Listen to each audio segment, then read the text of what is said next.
Di film ini diceritakan kalau setiap orang memiliki kekuatan unik bawaan sejak lahir yang disebut roh pelindung yang bisa digunakan dalam sebuah pertarungan. Tingkat kekuatan roh pelindung dari masing-masing orang pun bervariasi, tergantung garis keturunan dan bagaimana roh pelindung tersebut dilatih. Ada yang sangat kuat dan ada juga yang lemah, bahkan dikategorikan sebagai roh pelindung yang sama sekali tidak berguna. Dan dunia bagi pengguna kekuatan roh pelindung disebut dunia Doulu.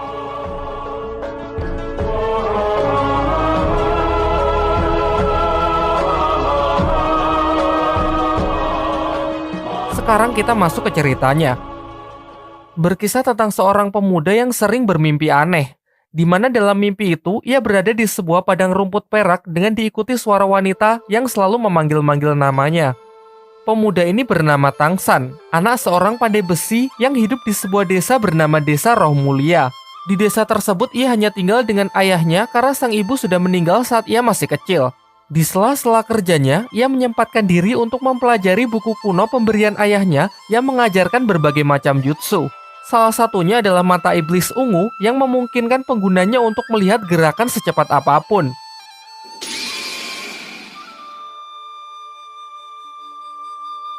Diceritakan suatu ketika dalam perjalanan pulang, Tangsan bertemu dengan siluman laba-laba yang hendak memangsanya. Awalnya Tangsan lari ketakutan hingga ia memutuskan menggunakan kekuatan yang ia pelajari dari buku ayahnya dan berhasil membutakan siluman laba-laba tersebut. Namun sayangnya itu saja masih belum cukup karena penciuman dari siluman laba-laba itu sangatlah tajam. Beruntung seorang pria misterius datang dengan kekuatannya, ia berhasil mengusir siluman itu. Tangsan dibuat sangat terkejut melihat orang tersebut yang bisa mengubah tangannya menjadi cakar serigala. Sampai pria ini memperkenalkan dirinya yang diketahui bernama Suyanto dan menjelaskan bahwa kekuatannya disebut roh pelindung. Ia berasal dari suatu tempat di kota yang disebut Balai Roh Pelindung dan sedang ditugaskan untuk berkeliling mencari para calon murid baru. Kemudian ia menyatakan lumayan terkesan melihat kemampuan bertempur Tangsan yang bahkan belum membangkitkan kekuatan roh pelindungnya, tetapi sudah mampu membutakan mata siluman roh. Sesampainya di rumah, Tangsan menceritakan mengenai kejadian yang baru saja ia alami kepada ayahnya. Tetapi sang ayah terlihat cuek dan sama sekali tidak peduli. Lalu Tangsan juga mengatakan mimpi yang selalu menghantuinya belakangan ini, apakah ini berkaitan dengan ibunya. Tetapi sang ayah tidak menjelaskan apapun. Juga ia selalu merahasiakan cerita di balik kematian ibunya yang membuat Tangsan selalu bertanya-tanya. Di tempat lain, kepala desa menemui Suyanto yang ingin mengadakan semacam tes untuk menguji bakat para anak-anak di desa ini guna perekrutan calon murid baru yang akan dikirim ke Balai Roh Pelindung. Singkat cerita, kepala desa pergi ke rumah Tangsan untuk mengabarkan hal ini dan juga menyuruh Tangsan untuk ikut ambil bagian. Tetapi sayangnya sang ayah mendengar hal tersebut secara tegas melarangnya tanpa memberikan alasan apapun. Kemudian malam harinya ayah Tangsan membakar buku yang telah Tangsan pelajari dan menyuruhnya untuk tidak menceritakan kepada siapapun. Karena diliputi rasa penasaran, besoknya Tangsan pergi ke tempat ujian tes. Tetapi karena menghormati ayahnya, ia tidak ikut serta dan hanya mengintip dari jendela untuk melihat anak-anak lain membangkitkan kekuatan roh pelindungnya. Suyanto yang mengetahuinya menyuruh Tangsan agar mencobanya, karena tidak ada salahnya membangkitkan roh pelindung. Dan akhirnya terungkap dari tangan kanannya bahwa Tansang memiliki roh pelindung jenis tanaman, yakni rumput biru perak. Sayangnya, ia sedikit kecewa karena Suyanto mengatakan tidak ada yang spesial dari jenis ini karena lumrah dimiliki oleh orang-orang biasa. Lanjut ke tes tahap kedua yang dapat menunjukkan tingkat kekuatan dari roh pelindung. Semuanya pun dibuat sangat terkejut karena berbanding terbalik dengan jenis roh pelindungnya yang biasa-biasa saja karena roh pelindungnya memiliki kekuatan roh penuh yang sangat langka. Di tangan kirinya, Tansang merasa telah membangkitkan kekuatan roh pelindung yang lain. Namun ia memilih untuk menyembunyikannya. Karena keistimewanya inilah, Suyanto memberikan undangan kepada Tangsan untuk bergabung dengan Balai Roh Pelindung. Setibanya di rumah, Tangsan berterus terang kepada ayahnya kalau ia tadi siang mengikuti ujian dan telah berhasil membangkitkan roh pelindung di tangan kanannya, yakni rumput biru perak. Selain itu, di tangan kirinya ia juga telah membangkitkan roh pelindung yang lain. Hal ini membuatnya memiliki roh pelindung ganda. Kemudian sang ayah meminta Tangsan berkonsentrasi untuk mengeluarkan kekuatan itu. Terlihat sebuah palu hitam muncul yang diketahui bernama Huo Tian. Sang ayah lalu menyuruh putranya tersebut agar menyembunyikan kekuatan tangan kirinya dari siapapun dan menjelaskan bahwa palu itu harus ia gunakan untuk melindungi roh pelindung di tangan kanannya. Singkat cerita, setelah melihat potensi putranya, sang ayah mengizinkan Tang San untuk menerima undangan itu dengan 2 syarat. Yang pertama, Tang San di sana hanya boleh belajar tanpa bergabung dengan balai roh pelindung. Dan untuk syarat kedua, Tang San harus membuat sebuah jarum besi dengan memukul besi berulang kali di titik yang sama.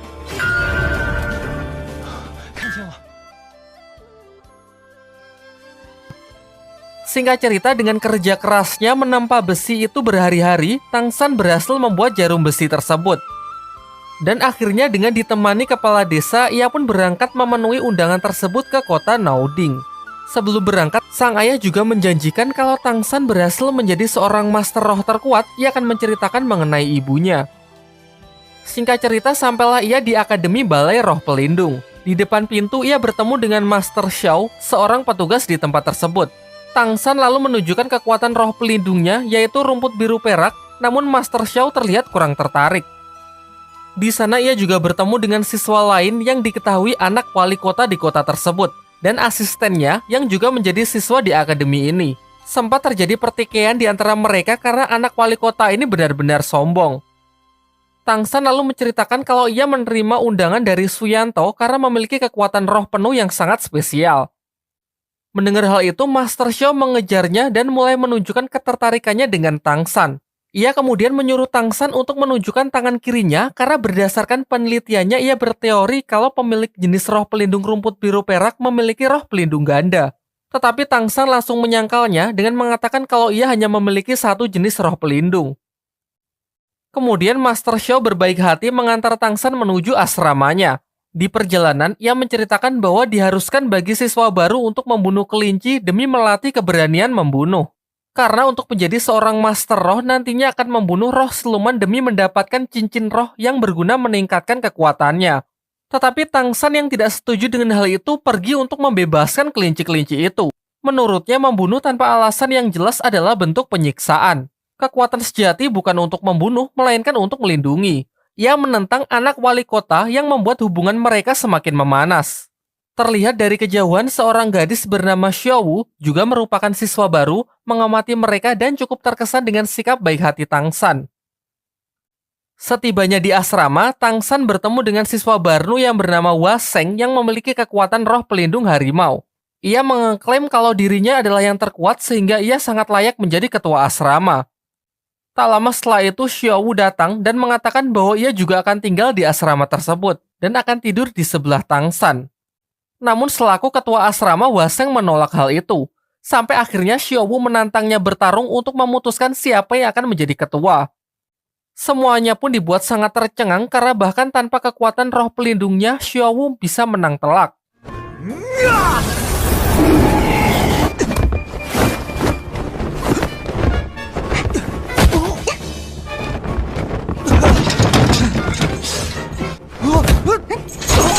Menyaksikan hal itu, seisi asrama pun mengakuinya sebagai ketua yang baru. Tak lama setelah itu, petugas dari asrama wanita datang untuk membawa Xiaowu karena ternyata ia salah menempatkan Xiaowu yang harusnya berada di asrama wanita. Singkat cerita, Tang San pergi menemui seorang pandai besi di dekat sana untuk melamar pekerjaan mengingat finansialnya yang kurang baik. Di sini Tang San langsung menunjukkan kemampuan menempa besinya yang nampak sangat profesional sehingga ia pun diterima untuk bekerja di tempat tersebut. Malam harinya sepulang kerja, Tang San kembali ke asrama untuk beristirahat. Namun tiba-tiba Xiaowu yang menyelinap datang dan tidur di sebelahnya. Tang San yang terlihat kelelahan karena sudah bekerja seharian mengabaikan hal tersebut dan hanya menganggapnya sebagai mimpi belaka. Baru di pagi harinya semuanya pun dibuat sangat heboh karena hal itu ternyata benar-benar nyata. Sementara itu anak wali kota yang masih penasaran dengan Xiaowu pergi menemuinya untuk mengajak makan bersama. Namun Xiaowu menolak ajakan tersebut dan memilih untuk pergi bersama Tang San. Hal ini membuat si anak wali kota tersinggung dan mulai menaruh kebencian kepada Tang San. Setelah jam makan siang, kelas pertama pun dimulai. Anak wali kota yang angkuh menantang Tang San untuk sparring sekaligus melampiaskan amarahnya sebelumnya.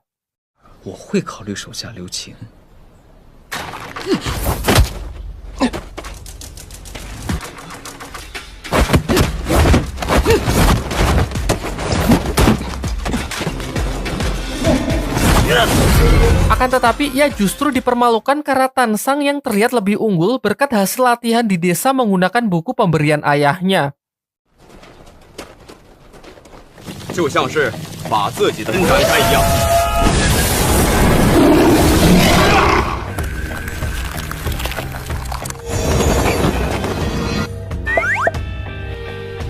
Di pelajaran selanjutnya, anak Pak Wali Kota yang tak bisa menerima kekalahan kembali menyerang Tangsan.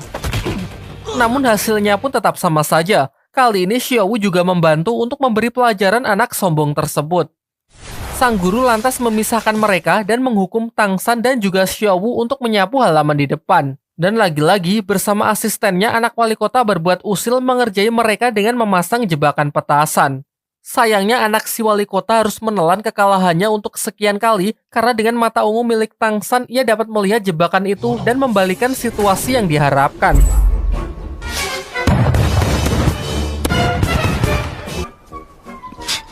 Kembali ke dalam kelas, semua siswa menunjukkan kekuatan roh pelindungnya masing-masing.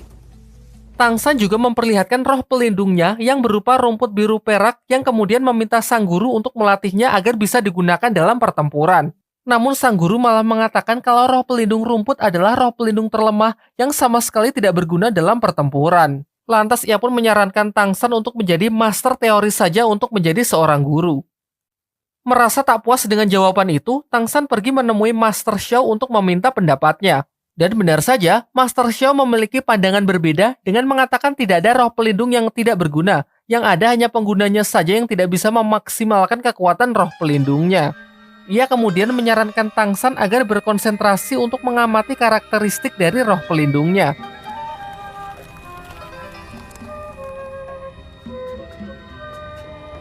Singkatnya, dengan bantuan Xiaowu yang tanpa ia sengaja, Tangsan berhasil memahami karakteristik yang dimaksud. Lantas ia pun segera mengabarkan apa yang telah ia temukan ke Master Xiao. Setelah itu, Master Xiao membimbing Tangsan untuk mengeluarkan perwujudan dari roh pelindung rumputnya, juga menyarankan agar menjadi Master Roh tipe pengontrol. Hal ini karena roh pelindung milik Tangsang berupa benda hidup yang sangat fleksibel. Ternyata saran dari Master Xiao cukup berguna. Tangsan pun berhasil mengembangkan rumput kecilnya menjadi sebuah tali akar pohon meskipun ia belum bisa mengontrolnya sama sekali.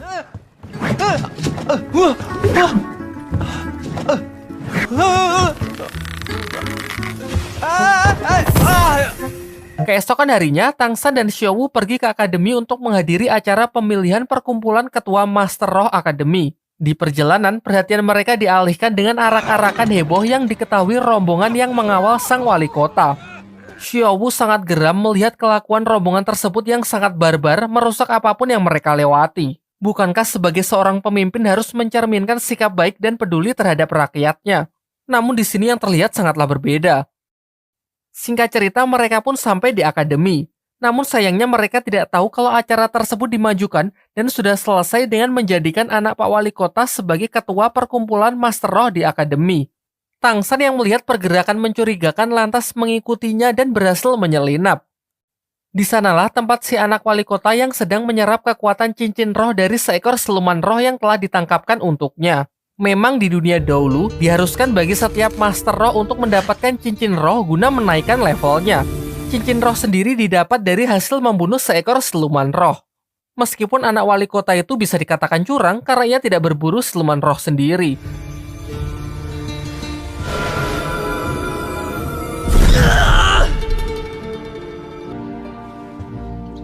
Malam harinya, Tangsan menemui Master Xiao agar membantunya berburu cincin roh pelindung yang cocok untuknya. Singkatnya, Master Xiao bersedia untuk membantu. Ia kemudian mengeluarkan roh pelindungnya yang ia panggil Lao Shipao yang berwujud anjing berhidung babi untuk ditukarkan dengan tiket masuk hutan berburu. Diketahui bahwa hutan berburu merupakan tempat tinggal dari banyak siluman roh. Di perjalanan, Master Xiao mengatakan kalau transaksi ini hanyalah sebuah trik, karena roh pelindungnya pasti akan kembali tak peduli dimanapun ia ditinggalkan. Singkat ceritanya lagi, mereka pun diperbolehkan masuk setelah menunjukkan tiket mereka kepada para petugas yang berjaga di depan gerbang. Terlihat juga Tangsan membawa gerobak berisi banyak lobak yang Master Xiao katakan akan berguna di dalam hutan. Di waktu yang bersamaan, anak wali kota datang ke asrama untuk mencari Tangsan berniat menantangnya. Namun Tangsan tidak ada di sana. Dan ia mendapatkan informasi kalau Tang San sedang berada di hutan berburu untuk mencari siluman roh. Bersama asistennya ia pun bergegas menyusulnya. Kembali ke hutan berburu, saat sedang beristirahat, mereka sudah disambut oleh serangan siluman roh yang berwujud serigala hitam. Master Xiao lalu membunuhnya dan menjelaskan bahwa warna dari setiap cincin roh menunjukkan usia dari siluman roh tersebut, di mana umur puluhan tahun berwarna putih, ratusan tahun berwarna kuning, ribuan tahun berwarna ungu, puluhan ribu tahun berwarna hitam, dan ratusan ribu tahun berwarna merah. Semakin tua usia siluman roh, maka semakin kuat pula kekuatan dari roh cincin pelindungnya. Namun ada batasan tertentu seseorang bisa menyerap kekuatan dari cincin roh. Maksudnya, jika seseorang menyerap cincin roh di luar batas kemampuan tubuhnya, maka tubuhnya akan hancur. Sementara itu, anak wali kota beserta rombongannya juga sudah sampai di hutan berburu menggunakan tanda bangsawannya yang membuat ia bisa masuk keluar sesuka hatinya. Kembali ke hutan berburu, saat sedang beristirahat, mereka dikejutkan dengan kemunculan Xiao Wu yang sedari awal bersembunyi di gerobak Tang San. Di tengah obrolan mereka, serigala hitam yang sebelumnya dikalahkan kembali datang dengan jumlah yang cukup banyak untuk menyerang mereka. Xiao Wu pun kemudian mengajak Tang San lari dan sengaja berpisah dengan Master Xiao karena ia curiga kalau Master Xiao hanya memanfaatkan Tang San sebagai bahan penelitiannya tentang teori cincin roh. Sementara itu, anak wali kota beserta rombongannya juga sudah sampai di hutan berburu. Di sana ia pun berhasil menemukan Tang San dan Xiao Wu yang sudah terpisah dari Master Xiao.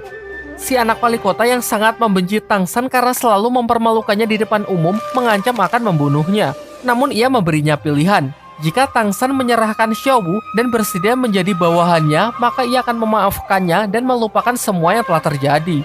Pilihan Tan Sang pun sudah jelas, ia pun melakukan perlawanan meskipun kalah dari segi jumlah. Tiba-tiba di tengah kericuhan mereka, Lao Xingpo, roh pelindung milik Master Xiao muncul dari semak-semak yang diikuti roh siluman ular yang diperkirakan berusia ratusan tahun.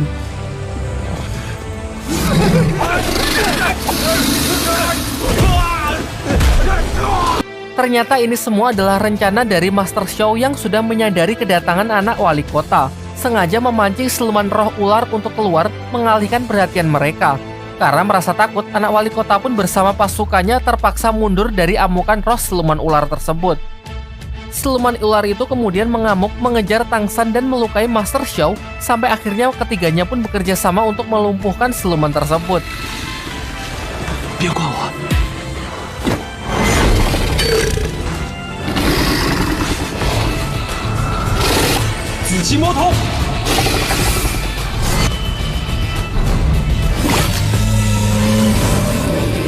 Master Xiao lalu menyuruh Tang San untuk menyerap cincin roh dari sang siluman ular tersebut. Karena berdasarkan teorinya, tubuh Tang San cukup mampu untuk menampung kekuatan siluman roh berumur 400 tahun. Namun Xiao Wu melarangnya, karena terbukti sudah tujuan Master Xiao yang sebenarnya hanya ingin menguji kebenaran dari teorinya. Terjadilah dilema singkat di dalam diri Tang San. Xiao Wu yang melarang khawatir kalau teori tersebut salah, maka tubuh Tang San akan langsung hancur. Sementara di sisi lain, pasukan anak Pak Wali Kota akan segera datang untuk melanjutkan niatnya menghabisi mereka. Dan benar saja, tak lama setelah itu rombongan anak wali kota sudah datang menyusul mereka. Hingga akhirnya Tang San memutuskan percaya kepada Master Xiao untuk menyerap cincin roh tersebut dan menerima seluruh resikonya. Akankah teori Master Xiao mengenai siluman roh yang mampu ditampung oleh tubuh Tang San terbukti benar? Nantikan jawabannya di bagian kedua. Agar tidak ketinggalan ceritanya, jangan lupa subscribe dan bunyikan lonceng notifikasinya ya. Belajar jadi YouTuber yang baik dan benar. Mohon dukungannya dengan subscribe. Tolonglah.